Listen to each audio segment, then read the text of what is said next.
Kain tayo.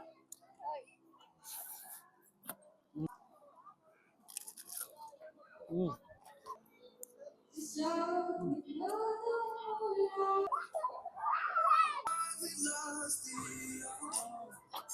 Mm.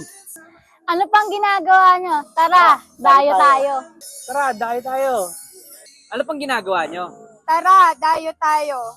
What's up mga bakso? Yan, another food for another night na naman at kasama ko ngayon ang aking kapatid at nandito nga kami sa Imus Night Market. Ito yung dating Imus Christmas Market at dahil tapos na ang Pasko, pinalitan na nila ng Imus Night Market. So ngayon, tara pasok muna tayo. Tingnan natin kung ano may mga food trip na meron dito. Kung may nagbago nga ba mula Imus Christmas Market. So tara, let's go! From Imus Christmas Market ay nag-transition na nga sila into Imus Night Market upang patuloy na magbigay ng lugar kung saan nga ba pwede mag-food trip. Dahil dito nga ay makikita nyo ang iba't ibang stalls na nag-offer ng iba't ibang cravings nyo from drinks, rice meal, snacks, dessert, ay matatagpuan nyo nga dito. This is the perfect place for you and your barkada, kapamilya o kahit kaaway mo pa. Pwede ka nang pumood trip at pwede ka pang makikanta dahil open mic nga sila dito. Kaya naman kasama ang aking kapatid ay nag-ikot kami para makapag-food trip. Hello madam, magandang gabi po. Good evening po. Dito ko lang pala kayo matatagpuan at ngayon nag-crave kasi ako dun sa shawarma nyo. Ano yung mga ino-offer nyo dito madam? Meron din po kaming shawarma rice, shawarma nachos, and shawarma pizza po, sir. Sige madam, pa-order ako ng isang shawarma pizza, shawarma nachos, shawarma rice at saka shawarma pita. Ayan. Para mag-food trip kami nung utol ko nandun sa gilid, nagugutom na eh. May kape pala dito. Hello madam, magandang gabi po. Hello po. Madam, naghahanap po lang kami ng drinks dun eh. Ang puro pagkain lang yun nandun sa amin. Madam, ano ba yung mga ino-offer yung drinks dito? Meron po kaming mga coffee na iced coffee tsaka hot coffee. Meron din po kaming frap na coffee base at tsaka non-coffee din po. Kasama akong bata, so siguro yung sa kapatid ko, ano na lang, siguro yung ito na lang non-coffee na frap. So, isang strawberry cream. Tapos, paborito ko kasi sa kape talaga is yung Spanish latte. So, isang iced Spanish latte po. Okay po, sir. Sige po, thank you po. Thank you po. Bossing, magandang gabi, bossing. Hello po. Boss, nakita ko kasi yung ano nyo dito. Yung tinitinda nyo, meron kayong crepe pala dito, no? Iba't ibang klaseng crepe. Boss, ano ba yung mga recommended mong flavor ng crepe? Bali sir, recommend ko sa inyo, bestseller namin yung Overload. Overload? May overload na rin yung crepe ngayon. Candy rice ba? Only chocolate pwede. Ito yung nakalahalo or nakalagay dyan sa overload. Sa Overload natin, ang base niyan, Nutella. Then Nutella. meron siyang banana, strawberry, tapos meron ding Oreo. Then whipped cream on top. Okay. Saan yun, bossing? Bali yun ay 170 pesos. 170 pesos. Malaki na yun, sir. Malaki na yun, sigurado Malaki na mabubusog yun. ito. Boss, titikman ko tapos ipapasalubong ko na rin sa bahay. Boss, isang overload na crepe po. Okay. Thank you. Boss, ayan, nandito nga ako sa Imus Night Market para mag-food trip kasama ang aking kapatid. So, eto nga dahil na-miss ko yung shawarma ni Kuya Jay. So, dito nga ako bumili ng pagkain. So, meron nga kami ditong shawarma rice, meron kaming nachos, shawarma. Siyempre yung shawarma pita na classic shawarma nila. At ito nga yung bago, meron tayo ditong shawarma pizza. And pagdating naman sa drinks, meron tayo ditong strawberry frap, non-coffee, at saka siyempre yung paborito kong kape, Spanish latte ng Coffee Tato. So ano pa bang gagawin natin? Di tara, bakbakan na natin yan. Let's go! So guys, ito nga yung dessert na napili ko. Dito nga, ito nga yung crepe meringue. At ito nga yung ino-offer nilang overload crepe.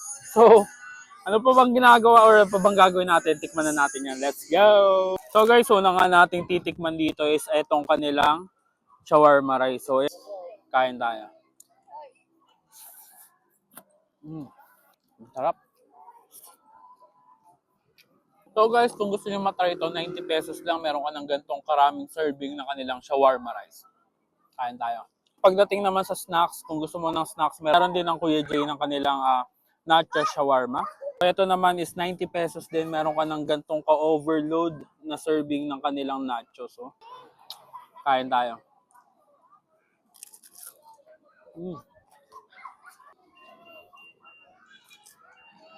And guys, syempre yung pinaka-classic sa lahat pagdating sa shawarma, ito nga yung shawarma pita nila. Oh. Ito naman is 70 pesos. Meron ka ng gantong shawarma pita. So ito nga yung lagi nating food trip.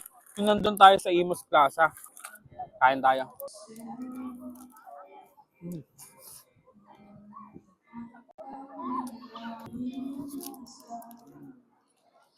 nga yung kanilang shawarma pizza for only 170 pesos. Meron ka ng gantong pizza. So, pita pa rin, pita bread pa rin yung gamit nila. And then, yung nag-toppings lang sila ng pizza sauce, yung shawarma, tsaka yung mga special sauce na ginagamit sa shawarma. At saka, syempre, yung mga gulay na hinahalo din. So, tara. Kain tayo.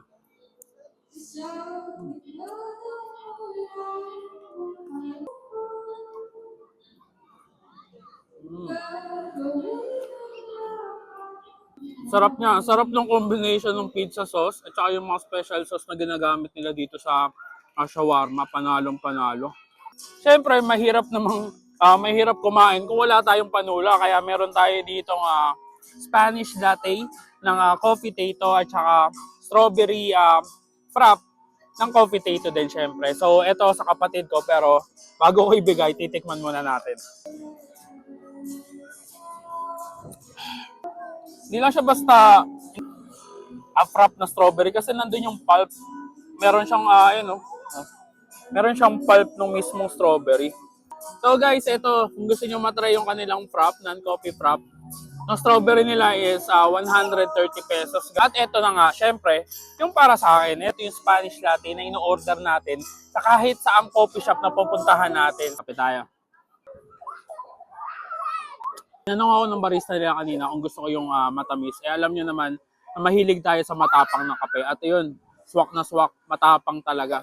Na kaya kang ipaglaban. Kaya kang ipaglaban yung antok mo. So guys, pagdating sa kape at napunta kayo dito sa Imus Night Market, try nyo to. So guys, ito nga yung dessert na napili ko dito nga sa Imus Night Market. Kasi ito nga yung crepe meringue at ito nga yung ino-offer nilang overload crepe. Kain tayo guys.